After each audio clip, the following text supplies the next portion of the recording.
Welcome to the Church Communications Podcast. My name is Katie Allred, and as always, I have the lovely Josh Taylor with me today. Good morning, Katie. How are you? I'm hanging in there. It's Wednesday. Feels like a Monday? Feels a lot like a Monday. Kind of woke up with like a backache. I'm getting old. You're too young to feel old. I know, right? I was at a fundraiser last night. We don't know anything about fundraisers in the church world, do we? No, what is that? Yeah, giving, Why do we do those? Yeah, well, so today we're going to talk about what we can do, how we can have a conversation about killing traditional events that happen at your church. Yeah, I love killing traditional events. Okay, that's good. It's always fun. I don't. It always sets you up for a great let's conversation keep the with traditional somebody. events forever. Yeah. So yeah, it always sets you up for a really fun conversation with somebody. Sure.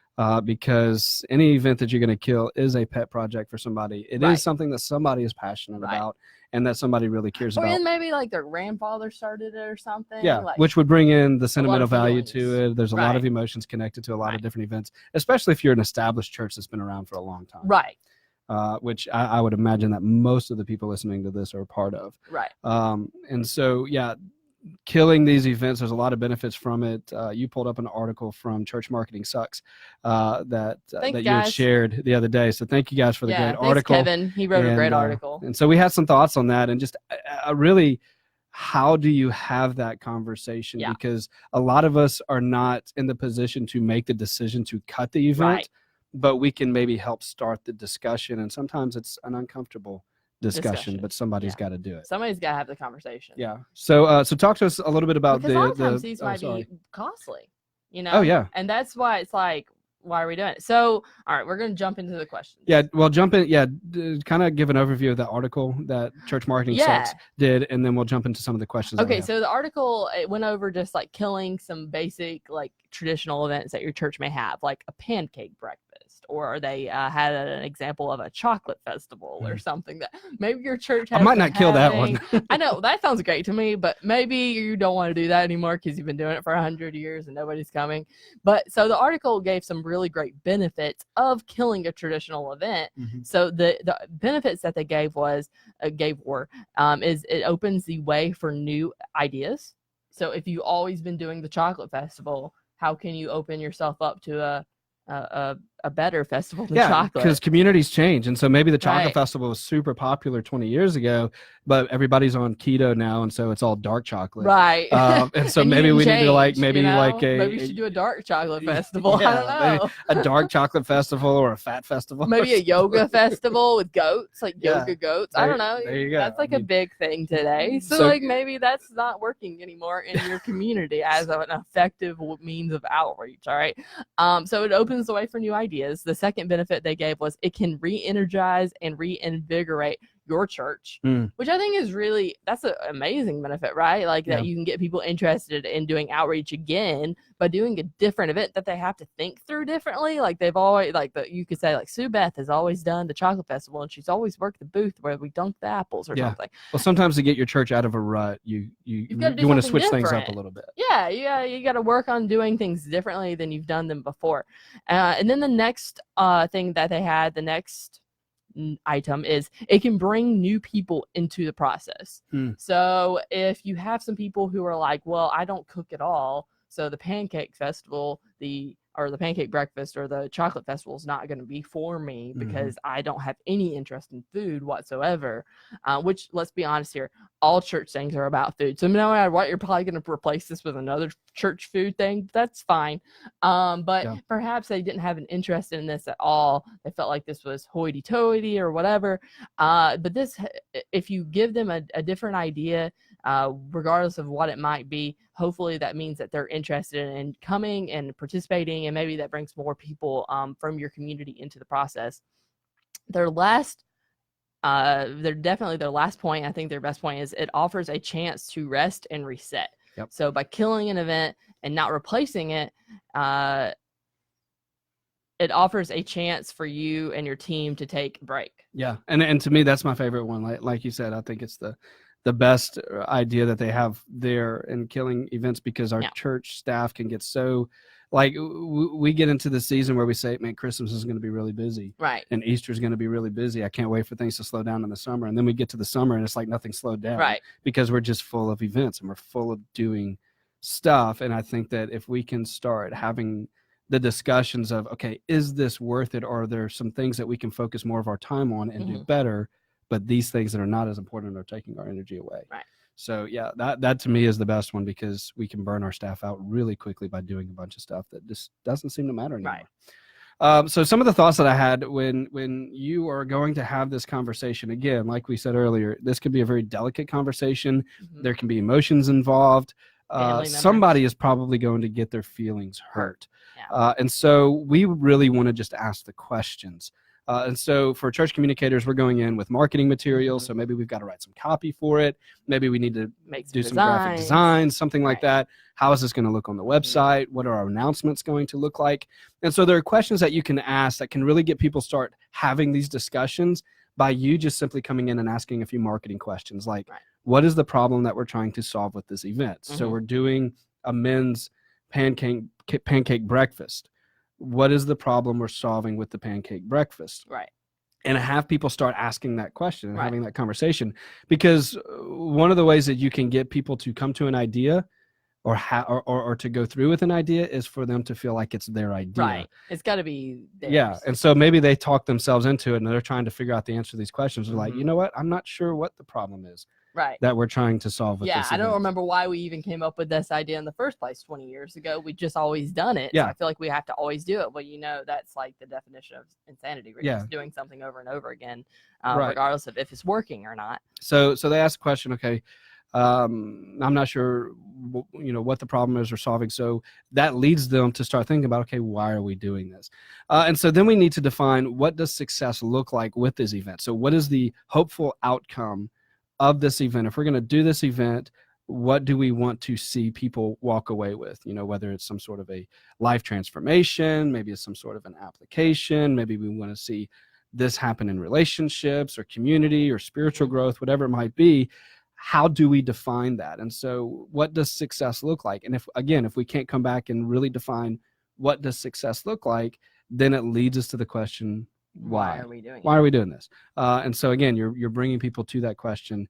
And there might be a lot of different opinions. And so I think these are great questions to ask as a staff, because you might have some people just trying to fumble through finding some of these answers when they don't really know what the answer is. And so other people will kind of jump in and say, I'm not really quite sure that that's the success we're looking for. That's the purpose of doing this. And you might come to a conclusion at the end as a group. Right. And then the final question that I would ask is, as you're developing these things, is what's at stake if we don't do this event? Which I think is huge, right? Like, let's consider, like, what happens if we don't do this? Nothing.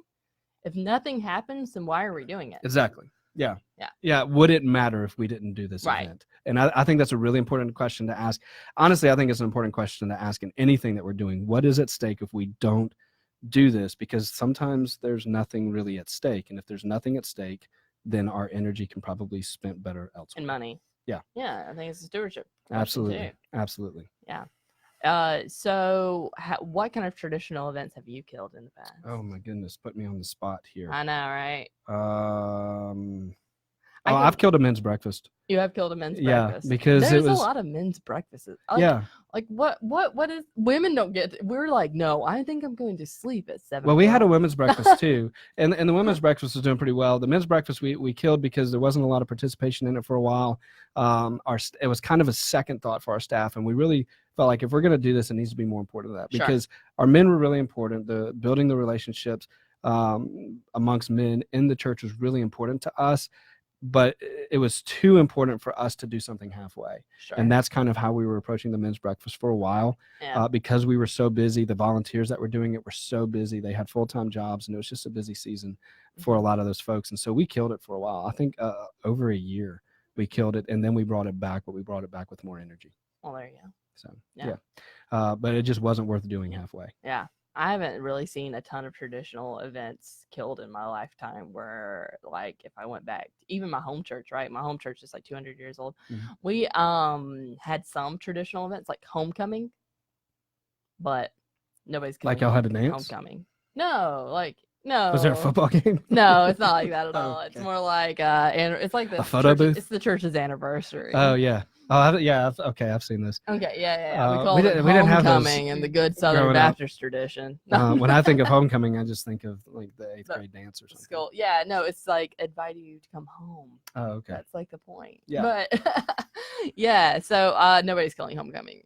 That's for sure. No. But and it makes sense though because people came for it, so that was nice. But there were definitely some events where I'm like, these are questionable or at best, and if we're doing them, why are we doing them? Yeah, and honestly, there might be 2 or 3 people that show up that are super passionate about it, and my question to them would be, hey, we understand this is your passion, but is this the best use of the time and resources for the entire church? So what's really neat that I've been teaching intro to marketing this past semester, and just walking students through basic marketing strategy, right? And so in a marketing strategy, no matter what it is, if it's a product or whatever, you come up with this plan, right? You come up with a plan of like, how am I going to develop this product? How am I going to develop this event? How am I going to make it the best that it can be? But at the end, I think what we miss in the church so much is that evaluation period. Oh yeah. We never come back and evaluate, was this good? Like, we don't have a time of feedback. That was something I also loved about working camp. Every week we would sit down and fill out these eval cards, right? And we would just say like everything honestly as we could about things that we loved about the event, about that week at camp, but also things that we hated. Yeah. Like, this went wrong. Yeah. And we don't do that at the church. Why not? Like, why don't you get your whole staff to give them index because we're too cards? busy moving on to the next event. Right. But like, why can't we just take a moment and, you're having these staff meetings anyway. It's like, take a moment, give everybody some index cards and say, write down 3 things that you loved about this event, and write down 3 things, honestly, that you felt like we did wrong, we could have done better, or that you hated and you felt like we wasted our time and energy on. Yeah. And so I think that would be great. The more you can evaluate something, the better it's going to be. Yeah. If you never evaluate anything, you can't get better. That's what I tell my students all the time. I'm like, I can't get better as a teacher if you don't tell me what I can do to make this better for you. And so I can't move forward if you're not telling me anything, right? And so, but the thing is, you have to ask for that feedback. Yeah, you can't expect that can be hard. That can be hard to get that feedback. Because you're probably gonna have a lot of emotions, right? But I think making it like so obvious, like, I am asking you for this critical feedback in like this moment right now, and I'm giving you the time and space to think about this. I think that's like what's really critical. Like, give it a deadline. Like, say, at the end, the last 10 minutes of the staff meeting, I just want you to take some time and think about it. And you're going to get some really great feedback, or whether it is positive or negative, and that you can like apply to your church the next time you're doing an event. Yeah, and you got to put your big boy and big girl pants on when you ask for that feedback too, because it can be hard to hear. I mean, you put a lot of work, a lot of energy, a lot of sweat into an event, and so to get, but hopefully you've got a team that's good at constructive criticism, and everybody cares about each other, and the goal is to just make each other better. Right. So, if you don't have that team, then you need to find a new team. Right. Work on some compliment sandwiches, Yeah, compliment sandwiches. Yeah, do you know about the compliment sandwich? I do. Sandwich? You say something nice, then you get some critical feedback. And then you say something nice again. Yeah, that's a good way to fire somebody. That's what we always talk about in the church communications group. I'm like, guys, can't you wrap that in a compliment sandwich here? Like, I try to always work on giving people better constructive criticism, because I'm like, you're not giving the truth and love here. You're just giving the truth. And the truth without love is just harsh. Yep. And so, or it's just like mean, essentially. So you have to like wrap the truth in love and figure out ways to give the constructive criticism that you're trying to display. Otherwise, people aren't going to hear you in the first place. But that's a whole nother talk. Yeah, maybe we'll do a podcast about constructive criticism. What is it called? Compliment sandwiches. We'll do a podcast on compliment sandwiches. I think that would be amazing. And how to fire somebody with a compliment sandwich. Oh, that sounds terrible. I don't know. I've used it. Okay, well, sounds all right. He's done it. So, all right. We haven't got any feedback. No comments today. Well, leave some comments on it afterwards, and we'll reply back. We'll keep checking back. Yeah, if you're listening to this via the podcast, we also do these via Facebook Live on our Church Communications Facebook page. So go ahead and like us, follow us there, so you can get the notifications when we do go live. You can also subscribe to this on iTunes, Spotify, wherever you get your sweet podcasts from. And we also are at churchcommunications.com if you want to check out our website and resources. And we're so excited that you were here to join with us today. Thank you. Go review us, and we'll see you next week. See ya.